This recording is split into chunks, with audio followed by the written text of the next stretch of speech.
I'm Dr. Ryan with the Chiropractic Spa. Today we're going to talk about hip flexor health. Hip flexors are one of the most commonly injured muscles that I see, mostly because most of our posture in life is seated. In that seated position, or like I am, this hip flexor muscle is shortened.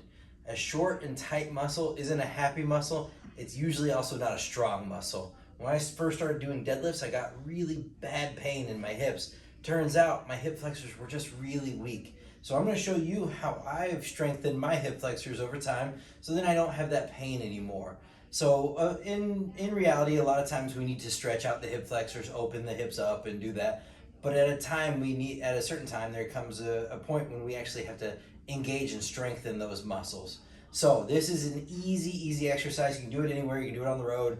It doesn't require any equipment really. So all you do, put your hands right behind your butt and sit nice and tall. We don't want to be arched right down like this because that closes down that hip flexor. We want to open up, keep tall, and all you're going to do is raise your heel straight up, and you'll feel that flex right in that deep hip there. So you just raise up and lower down, and that's it. It's nice and easy. You do on both sides. You can see my right side is better than my left side.